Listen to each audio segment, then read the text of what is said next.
Neha mobile दोबारा बजने लगा। नेहा बाथरूम से अभी नहीं निकली थी, अतः सलील को मोबाइल उठाना पड़ा। सलील के हेलो कहते ही दूसरी ओर से एक लड़की ने सिसकते हुए पूछा, नेहा दीदी है? हाँ, अभी बाथरूम में है। आप उन्हें बता देना कि शरणा दीदी नहीं रही। यह सुनते ही सलील सख्ते में आ गया। शरणा नेहा की बचपन की अभिन्न सहेली। शरणा के वर्षों बाद अचानक मिलने से नेहा पर सलील की ज़िंदगी बेहद सहज हो गई थी। उसकी सबसे बड़ी समस्या थी नेहा और बच्चों को बोरियत से बचाने के लिए सप्ताह में एक बार बाहर ले जाने की वजह से छुट्टी के दिन भी आराम न कर पाना। शरणा के मिलते ही इस समस्या का समाधान हो गया था। शरणा एक टीवी चैनल में न्यूज़ एडिटर थी। वह फुर्सत मिलते ही नेहा और बच्चों को घुमाने ले जाती थी। नेहा के कहने पर गाड़ी भी भेज देती थी, जिससे नेहा वह सभी काम कर लेती थी जिन्हें करने के लिए सलील को आधे दिन की छुट्टी लेनी पड़ती थी। सबसे अच्छी बात यह थी कि दोनों सहेलियों ने अपनी दोस्ती कभी सलील पर नहीं थोपी थी। न तो नेहा उसे शरणा के घर चलने को कहती और न ही जब तब शरणा अपने घर बुलाती थी तब यदा कदा शरणा से मिलना सलील को भी अच्छा लगता था। वीजा वाली नोक-झोंक हो जाती थी। कुछ महीने पहले नेहा ने उसे बताया था कि शरणा दिल की मरीज है और पेसमेकर के सहारे ही जी रही है, लेकिन उसका इतनी जल्दी और इस तरह से चले जाना अप्रत्याशित था। न जाने नेहा इस आघात को कैसे झेलेगी। चूंकि वह कल ही रात टूर से लौटा था, इसलिए आज ऑफिस जाना जरूरी था, ज़्यादा लेकिन नेहा के साथ रहना जरूरी है, सलील ने सोचा। फिर उसने दबी आवाज़ में नेहा से बताया, यह तो होना ही था। नेहा ने सांस लेकर कहा, एक सप्ताह से अस्पताल में थी। डॉक्टर के यह कहते ही कि पेसमेकर कभी भी साथ छोड़ सकता है। मैंने आपसे बगैर सलाह किए बच्चों को छुट्टियां मनाने राधिका भाभी और उनके बच्चों के साथ पंचमढ़ी भेजना बेहतर समझा। ठीक किया नेहा। बच्चों को शरणा मौसी से कितना स्नेह हो गया था, उसे अस्पताल में देखकर व्यथित हो जाते। सलील बोला, दुखी तो खैर अभी भी यह बहुत होंगे, यह तो स्वाभाविक है। कहकर नेहा ने मोबाइल उठा लिया। माधवी, कब हुआ यह सब? बॉडी को ऑर्गन डोनेशन के लिए भेज दिया है, तो तुम भी घर चले जाओ। मैं कुछ देर में वहीं आ रही हूँ। जिसे भी खबर करनी है उसकी लिस्ट बना लो, मैं आने के बाद फ़ोन कर दूँगी। और फिर नेहा मोबाइल बंद कर किचन की ओर बढ़ गई। बस एक कप नेहा, नाश्ते के चक्कर में मत पड़ो, सलील ने धीरे से कहा। नाश्ता बनाने में कुछ देर नहीं लगती, लंच नहीं बना सकूंगी। ऑफिस की कैंटीन से ही कुछ मंगवा लेना। मैं आज ऑफिस नहीं जा रहा हूँ, तुम्हारे साथ चल रहा हूँ। नेहा, कितनी भी सादगी से करो अंतिम संस्कार, फिर भी बहुत काम होते हैं। उन्हें संभालने के लिए रमन भैया हैं। रमन भैया? शरणा को जानते हैं? सलील ने हैरानी से पूछा।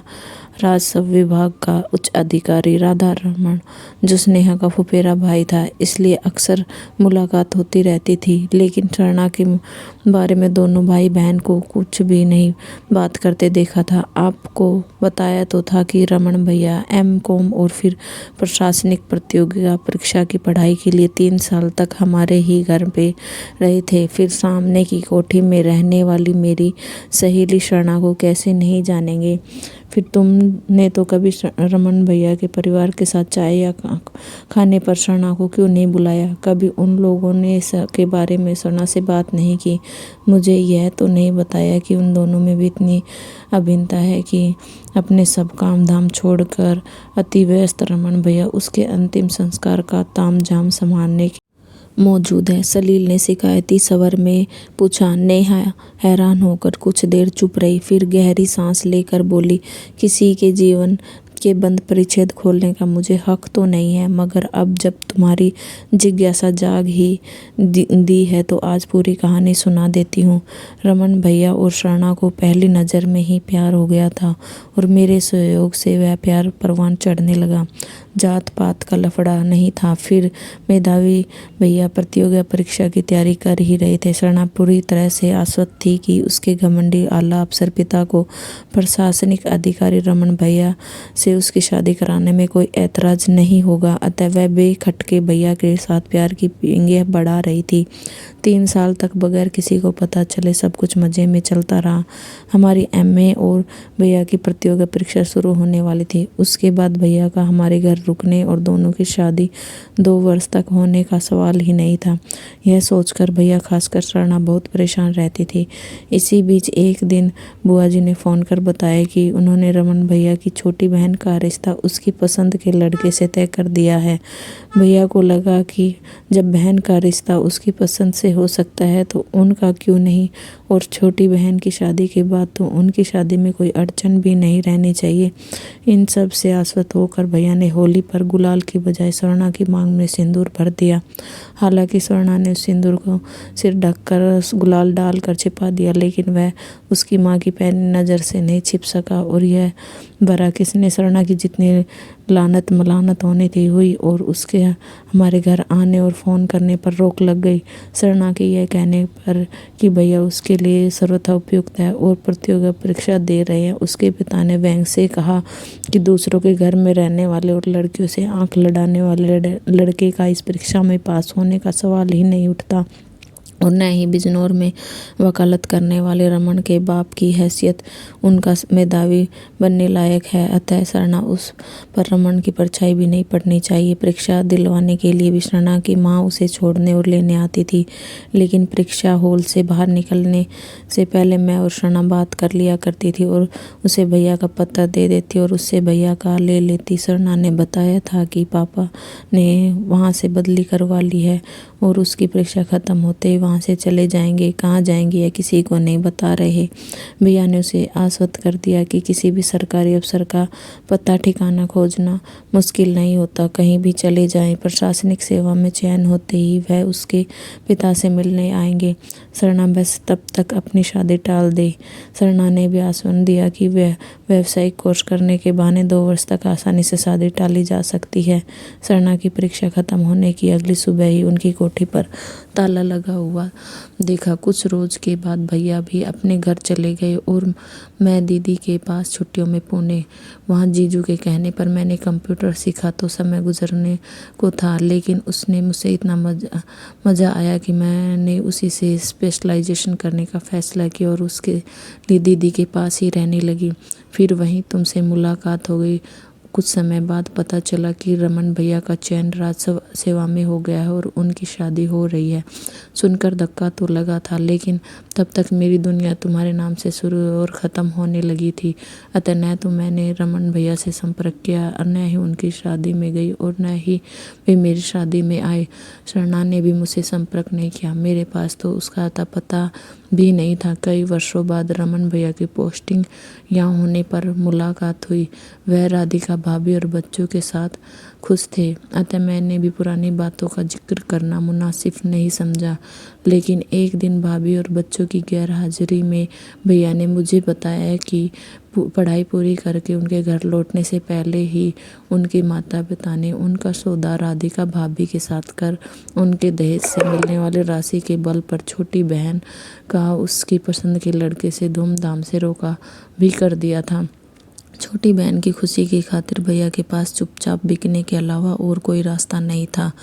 गनीमत यह थी कि राधिका भाभी उनकी सर्वथा अनुकूल थी, फिर भी वे आज तक अपने पहले प्यार स्वर्णा को नहीं भूल सके थे। उन्होंने ही बताया कि स्वर्णा यहीं एक चैनल में न्यूज़ एडिटर है। शादी तो नहीं की थी, लेकिन अपने उपलब्धियों और परिवेश में पूर्णतः संतुष्टि लगती थी, इसलिए वे उससे मिलकर अपने और उसके स्थिर जीवन में उथल पुथल नहीं मचाना चाहते थे, लेकिन चाहते थे कि मैं उससे मिलूं। स्वर्णा से मिलने को मैं भी तड़प रही थी। शुरू में तो स्वर्णा भी मुझे खुश ही लगी और मैंने भी रमन भैया या उसके व्यक्तिगत जीवन के बारे में बात नहीं की। लेकिन एक दिन अचानक तबीयत खराब होने पर उसने मुझे बताया कि उसे अब तक 2 बार हार्ट अटैक आ चुका है और वह पेसमेकर के सहारे जी रही है, लेकिन अब मुझसे मिलने के बाद वह चैन से मरेगी। उसे विश्वास है कि मैं उसे उसके सिंदूर का हक जरूर दिलवा दूंगी। यानी रमन अंतिम दाह मुझे स्तब्ध कर उसने कहा कि उसने हमेशा रमन की खोज खबर रखी है। उसे रमन से कोई शिकायत नहीं है।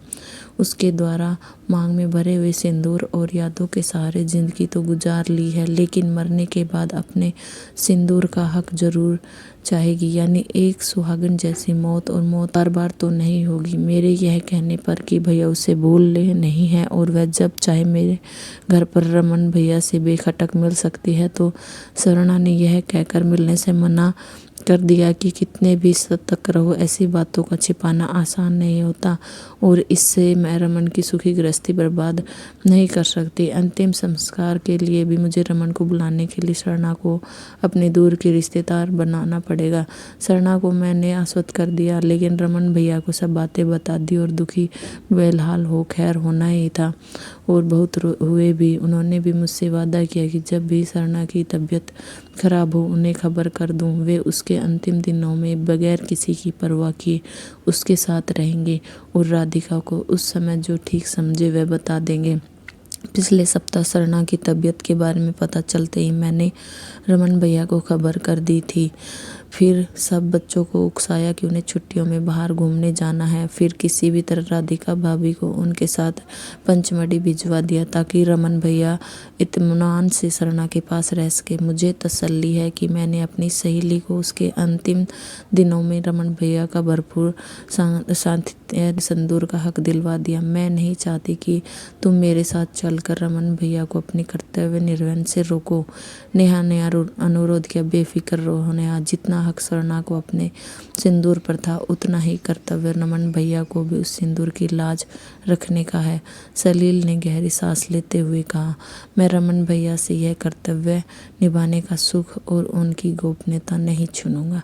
धन्यवाद दोस्तों। आपको हमारी कहानी कैसी लगी कृपया कमेंट करके ज़रूर बताएं।